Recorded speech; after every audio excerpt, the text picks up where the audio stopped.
भगवा रंग में रंग दे रहे,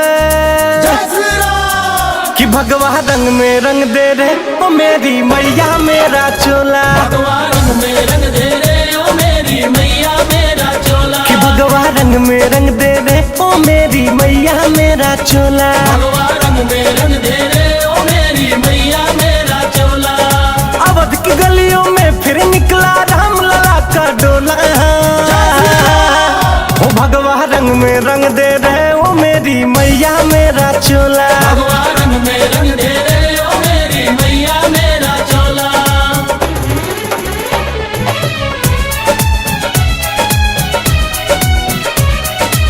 तारीख भी बता दिया मंदिर भी बनाएंगे, तारीख भी बता दिया मंदिर भी बनाएंगे। अरे भक्तों आ जाना अयोध्या धाम में, भगवान श्री राम का भंडारा भी कराएंगे।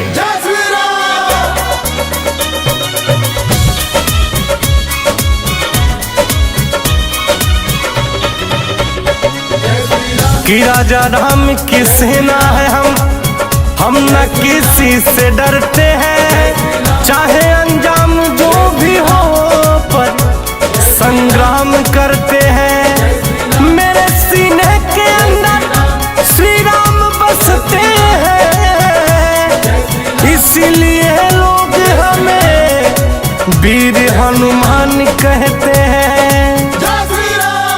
राम को माने हैं हम, राम को जाने हैं हम, ये सारी दुनिया जाने राम के दीवाने हैं हम।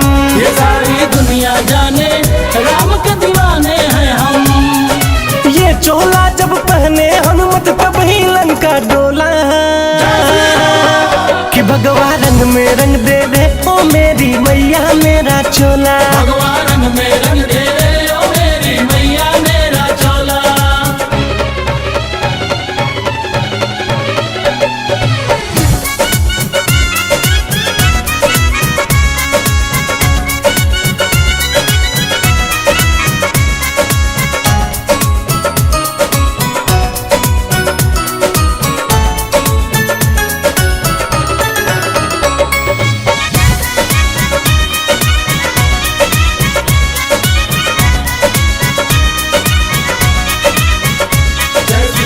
धर्म की रक्षा के लिए सदा लहू बहाते हैं।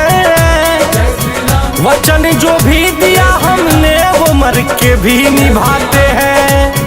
कि जिससे हो भला जग का उसी पथ पे चलते हैं, मगर उसे छोड़ते नहीं जो हमें आंखें दिखाते हैं। काल के काल है हम, ऐसे मिसाल है हम, मौत डरती है हमसे हिंद के लाल है हम। मौत डरती है हमसे हिंद के लाल है हम। प्राण जाए पर बचन न जाए पंकज का दिल बोला। कि भगवा रंग में रंग दे मैया रे रीते सहारा का चोला। भगवा रंग में रंग दे